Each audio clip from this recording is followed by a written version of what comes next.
The final bell. It's one of the sweetest sounds you'll ever hear. It's a promise of 3 months of sunshine, freedom, and absolutely no homework. The last day of school is a celebration, a frantic exodus from chalk-dusted classrooms and echoing hallways. You run out those doors with your friends, not looking back, ready for summer to begin. But what if you should have looked back? What if, in the rush to escape, you missed the things that stay behind? The whispers that get louder when the halls are empty. The secrets that are only safe to come out when everyone else is gone. What if the school itself doesn't want to let you go? Today, we're not talking about summer vacation. We're talking about the chilling events that happen in the final, fading moments of the school year. These are 3 allegedly true stories about the last day of school. A day that, for some, was not an ending, but a terrifying beginning. Our first story comes from a man named Leo, who shared this experience from his last day of high school back in the late 90s. For Leo, getting out of school wasn't as simple as just waiting for the bell. He had to serve one final detention. Leo wasn't a bad kid, just a bit of a class clown, and he'd earned himself a 1-hour after-school stay with his history teacher. On the last day of his senior year, he was fuming. As his friends were leaving, cheering and making plans, he was stuck in a sweltering classroom, watching the clock. The teacher left him with a worksheet and went to her office to finalize grades. For the first 20 minutes, the school was still noisy. You could hear the distant shouts, the slamming of lockers, the rumble of school buses pulling away. But then, silence. A deep, profound quiet that Leo had never experienced in that building before. It was just him, or so he thought. That's when he heard it.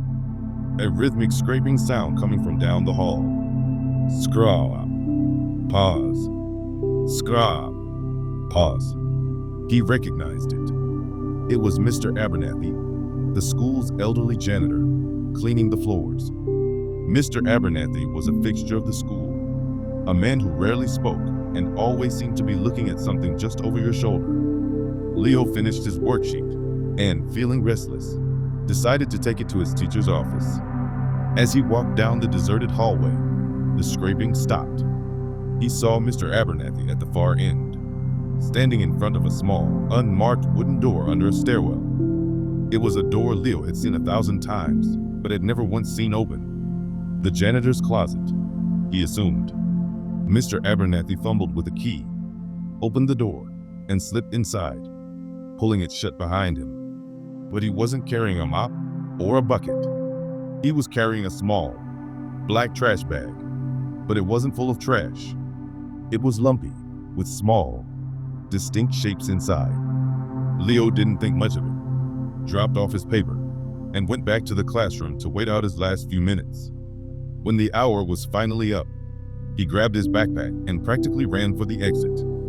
As he passed the stairwell, he noticed the small wooden door was now slightly ajar.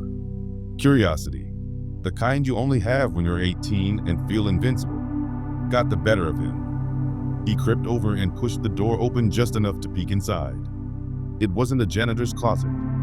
There were no cleaning supplies. The small, windowless room was filled with things. On the back wall was a massive corkboard, and pinned to it, like entomology specimens, were hundreds of lost items. A single earring, a broken keychain, a faded friendship bracelet, a child's retainer. Each item had a tiny, neatly typed label underneath it with a name and a date. These were the forgotten relics of students past. But the real horror was in the center of the board. Pinned there was a student ID card for a girl named Jessica, a junior who had, according to the school, transferred to another district a few months earlier. And right below her ID, hanging from a pin, was the exact same butterfly necklace she used to wear every single day.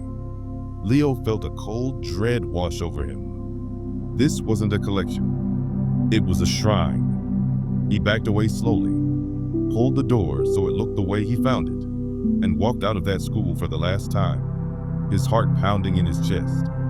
He never found out what happened to Jessica, Or what other lost things Mr. Abernathy kept in his secret room? It's amazing what can hide in plain sight. These kinds of unexplained school encounters often happen in the places you think you know best. The familiar becomes alien when you're the only one left. Our next story shows that sometimes the horror isn't hiding in a closet. It's handed directly to you. This account comes from a woman named Sarah, and it happened on her last day of 7th grade. Sarah loved to read. She was the kind of kid who was more excited about the summer reading list than summer itself. Her English teacher, Mrs. Gable, was an odd, eccentric woman with a flair for the dramatic. On the last day of school, after handing back their final essays, Mrs. Gable announced she had a special, optional, summer reading assignment for the truly dedicated students. She passed around a single, photocopied sheet of paper. It was grainy and looked like it had been copied 100 times. On it was just one title, The Boy Who Watched. There was no author listed. Mrs. Gable just smiled and said, "If you can find it, you'll be rewarded." It's a very interactive story. Most kids crumpled it up and threw it away, but Sarah was hooked. A mystery book? She spent the first week of summer searching the school library and the town library with no luck. Finally, in a dusty, forgotten corner of a second-hand bookstore, she found it. A thin, hardcover book with a plain, dark blue cover. The title was embossed in faded gold letters. There was no author, no publisher information, nothing. That night, she started reading. The book was about a lonely boy named Thomas who felt like he was invisible. He would sit in his room and watch the world from his window. As Sarah read, she felt an odd connection to the story. The description of Thomas's house was eerily similar to her own. Then things got weird. The book described Thomas hearing faint scratches at his window at night. That night, Sarah heard them too. A soft, rhythmic scratching on her bedroom window pane. She dismissed it as a tree branch. The next day, she read that Thomas saw a tall, thin shadow standing across the street, just watching his house. When Sarah looked out her own window that evening, she saw it too. A tall, impossibly thin silhouette standing by the lamppost, motionless. She was terrified, but she couldn't stop reading. The line between the story and her reality was blurring. The final chapter was titled, "He Sees You." Her hands trembled as she read it. It described Thomas realizing the watcher wasn't outside anymore. It was inside with him. The last sentence of the book was, "Turn around." Sarah sat frozen on her bed, the book in her lap. The scratching sound wasn't at her window anymore. It was coming from her closet door. She never turned around. She threw the book across the room, scrambled out of her bed, and slept in her parents' room that night. The next day, the book was gone from her room. She never saw the shadow again, but to this day, she says she sometimes gets the unnerving feeling that she is being watched, and she never, ever reads a book without knowing who the author is first. Some of the most compelling scary school stories are the ones that bleed into your life outside the classroom, following you home. They prove that the bell doesn't always mean you're safe. For our final story, we go back to the source. A group of friends who discovered that on the last day of school, some parts of the building wake up. This is from a group of 3 friends, Maya, Ben, and Chloe, from their last day of elementary school. It was a day of mixed emotions. They were excited to go to middle school, but sad to be leaving the place where they'd spent the last 6 years. To commemorate the day, they made a pact.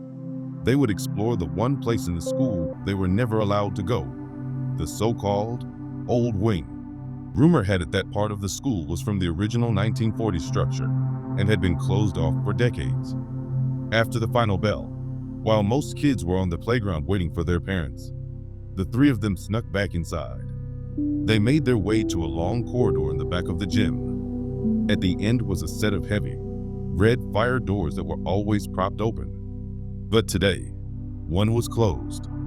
Taped to it was a yellowed, laminated sign that read, "West Wing, permanently closed." Ben, the bravest of the 3, tried the handle. It was unlocked. With a heavy groan, the door swung open, revealing a hallway shrouded in darkness and thick with the smell of dust and decay. They used the flashlights on their parents' old cell phones to see. This hallway was completely different. The lockers were half-sized and painted a faded seafoam green. The floors were checkered tile, not the polished linoleum of their school. It was like stepping into the past. They walked down the hall, their whispers echoing unnaturally. They came to a classroom, number 113. Chloe pointed her light through the small, wire-meshed window on the door. For a split second, the room wasn't empty. The flashlight beam illuminated a full classroom. The desks were filled with children in old-fashioned clothing, their hair neatly parted. A teacher stood at a chalkboard at the front. And in that one horrifying instant, every single person in the room, the teacher, the children, all turned their heads in perfect sync and stared directly at the window. Their faces were pale. Their eyes were dark, empty voids. Maya screamed. They all did. They didn't wait for a second look. They turned and sprinted back the way they came, their hearts hammering against their ribs. They burst back through the heavy red door, slamming it shut behind them. Panting, they turned back to look at the door. The yellowed sign was gone. It was just a plain, red fire door. A teacher walking by saw their terrified faces and asked what was wrong.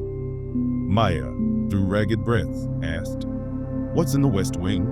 The teacher gave them a confused look. "The West Wing? Honey, this school doesn't have a West Wing. It was built in the 80s as one single building." She walked away, leaving the three of them standing there in stunned silence. The ghostly image of the class with no eyes burned into their minds forever. They had left elementary school, but a piece of it, a very old, very dark piece, had seen them. An abandoned wing that doesn't exist. A book that reads you back. A janitor's secret collection of stolen lives. The last day of school is meant to be a release, but for some, it's a terrifying reminder that when the living leave, the dead stay behind to learn. What about you? Do you have a chilling story from your last day of school? Something you saw or heard that you just can't explain? Let me know in the comments below.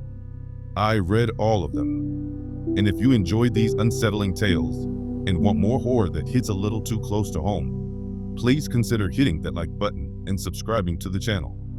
Don't forget to ring that notification bell so you never miss a new nightmare. Thank you for watching. And remember, the next time you're counting down the seconds to that final bell, be careful. You never know who or what is counting down with you.